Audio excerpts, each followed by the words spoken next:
Halo teman-teman semuanya, jumpa lagi bersama saya Chandra.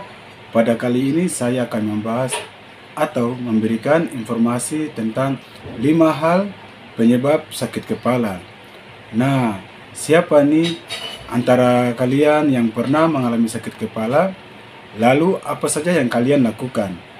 Nah, tentunya saja pasti kalian akan mencari obat di apotik atau toko obat untuk mengkonsumsinya, atau kalian langsung ke rumah sakit untuk berobat, ataukah ada cara lain yang kalian lakukan. Untuk itu, simak videonya sampai selesai ya.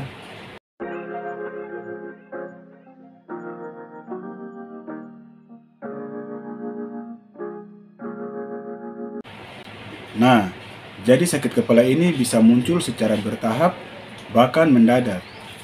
Nah, sakit kepala ini dapat bervariasi. Nyerinya dapat muncul di salah satu sisi kepala, kemudian bisa terpusat pada satu titik, dan sakit kepala dapat menyebar ke seluruh bagian kepala. Kemudian, sakit kepala ini bisa ringan sampai berat dan dapat berlangsung beberapa jam, bahkan hingga berhari-hari. Dan ciri khas dari sakit kepala bisa dari nyeri tajam yang menusuk, nyeri tumpul, nyeri konstan, sampai nyeri yang disertai dengan sensasi berdenyut.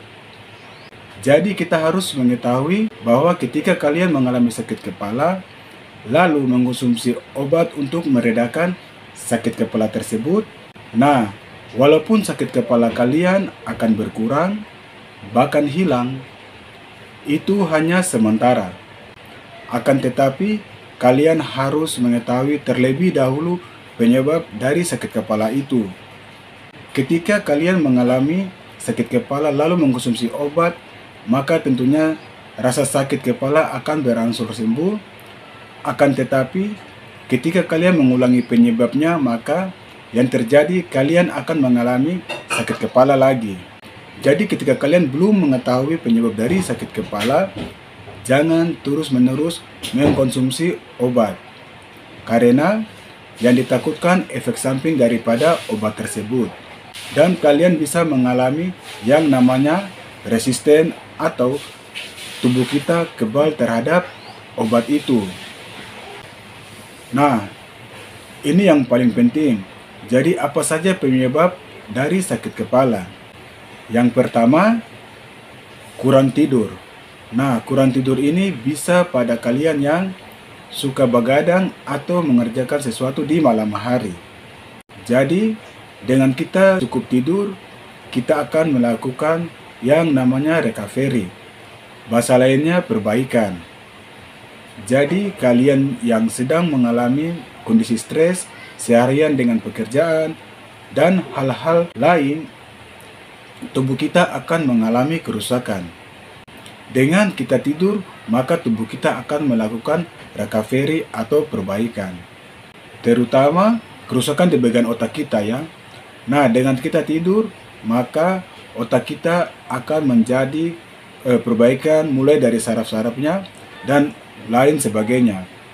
Kemudian penyebab yang kedua adalah stres. Sakit kepala yang disebabkan oleh stres biasanya dari bagian belakang kepala sampai ke pundak akan terasa kaku sekali dan sangat terasa keras. Jika terjadi kaku dan keras, maka itu pembuluh darah dan saraf akan tertekan. Hal ini sering terjadi pada pelajar, mahasiswa yang akan menghadapi ujian, atau terjadi pada seseorang pembisnis atau pengusaha yang mendapatkan proyek dan sedang berpikir bagaimana caranya menyelesaikan pekerjaannya besok hari. Penyebab yang ketiga, pilek. Jadi pada orang yang mengalami pilek, mereka akan mengalami sakit kepala. Mengapa demikian? Nah, pilek ini disebabkan oleh infeksi virus yang menyebabkan peradangan.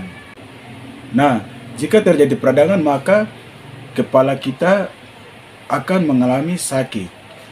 Jika kalian mengalami ini, maka yang harus kalian lakukan adalah berbanyak minum air putih. Kemudian beristirahatlah lebih banyak.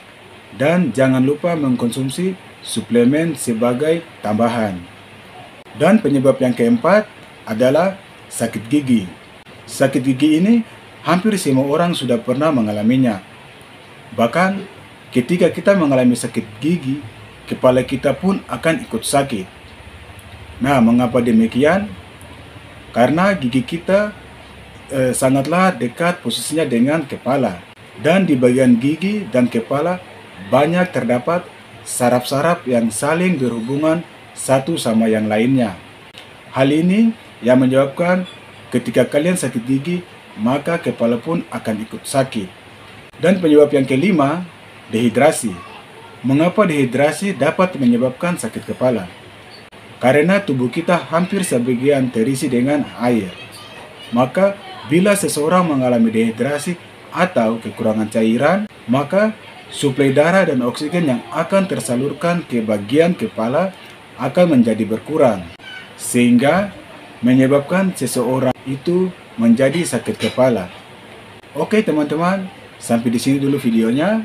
Semoga video ini bermanfaat dan jangan lupa berikan dukungannya dengan cara like, subscribe, serta bunyikan lonceng notifikasinya agar teman-teman selalu mendapatkan informasi terbaru dari saya. Bye-bye, salam sehat buat kita semua.